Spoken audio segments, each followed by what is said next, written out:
நான் உங்கள் முன் 4 நண்பர்கள் என்ற கதையை கூற வந்துள்ளேன். சில்லென்று வீசும் காற்று, சலசல என்று ஓடும் மருவின் ஓசையும், சின்ன சிறு பறவைகளின் கொஞ்சி பேசும் அழகான நாதம், காட்டு விலங்குகளின் பயங்கரமான சத்தம், சத்தங்கள்லாம் நிறைந்த ஒரு அடர்ந்த காடு. அந்த காட்டுல 4 நண்பர்கள் வாழ்ந்து வந்தாங்களாமா. அவங்க யாருன்னு உங்களுக்கெல்லாம் தெரியுமா? ஒரு மானு, காகம், எலி, ஆமை. இவங்க ஒற்றுமையான நண்பர்களாமா. இவங்க அந்த காட்டுல சுதந்திரமாகவும் சந்தோஷமாகவும் ஆடியும் பாடியும் விளையாடியும் இயற்கையோடையே கடந்து சென்றாங்களாமா. இவங்க மகிழ்ச்சியா இருந்த நேரத்துல வேட அந்த காட்டு வழியா வரத மான் பார்த்துச்சாமா. மான் என்ன செய்யுதுன்னு தெரியாம பதறிப்போ தன் நண்பர்களிடம் சொல்லிச்சாமா. நண்பர்களே, வேட அந்த காட்டு வழியா வரான்னு சொல்லிச்சாமா. அப்போ எல்லாம் சேர்ந்து திட்டம் போட்டாங்களாமா. அப்போ காலம் சொல்லிச்சாமா, நண்பர்களே நம்ம வேகமா ஓடி போய் ஒழிச்சுக்கலான்னு சொல்லிச்சாமா. அப்ப ஆமா சொல்லிச்சாமா, நண்பர்களே நீங்க வேகமா ஓடி போய் ஒழிச்சுப்பீங்க, என்னால எப்படி ஓட முடியும் அப்படின்னு சொல்லிச்சாமா.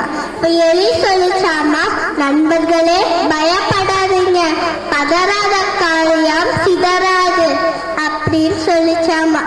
அப்ப மான் ஓடி போய் புதருக்குள்ளையும், எலி ஓடி போய் பொந்துக்குள்ளையும், காலம் மர உச்சிலையும், ஆமா வேகமா ஓட முடியாம மெதுவா போகும்போது வேடன் ஆமைய பிடிச்சு தன் பைக்குள்ள போட்டு நடக்க ஆரம்பிச்சாராமா.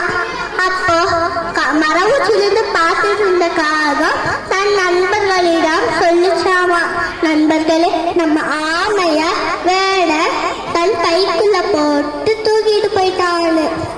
அப்போ எல்லாரும் சேர்ந்து திட்டம் போட்டாங்களாமா. அப்போ காகம் வேடன் எந்த வழியெல்லாம் போறான்னு மர உச்சியிலிருந்து பார்த்துட்டு இருந்துச்சாமா. வேட போற வழியில மான் செத்து கிடந்த மாதிரி நடிச்சுச்சாமா. அப்போ வேடன் தன் பைய கீழே வச்சுட்டு மான தோலை போட்டு நடக்க ஆரம்பிச்சாராமா. அப்போ எலி வந்து அது ஒரு கூர்மையான பத்தலை வச்சு பையக்குள்ள பைய கிழிச்சு தன் நண்பனை காப்பாத்தி கூட்டிட்டு போச்சாமா. அப்போ காகம் வந்து எலிய ஆமைய காப்பாத்தியாச்சுன்னு சொல்றதுக்கு காக்கான்னு கத்துச்சாமா. அப்ப மானும் அது புரிஞ்சுக்கிட்டு வேடன் தோல்ல இருந்து துள்ளி குதிச்சு ஓடி வந்துச்சாம். வேடனும் ஏமாத்தானாமா. அப்போ 4 நண்பர்களும் அந்த காட்டுல ஒற்றுமையாகவும் சந்தோஷமாகவும் வாழ்ந்து வந்தாங்களாமா. இவ்வாறு எந்த ஒரு பிரச்சனையும் பதறாமல் ஒற்றுமையுடன் சிந்தித்து செயல்படுத்தினார் வெற்றி நம்மை வந்து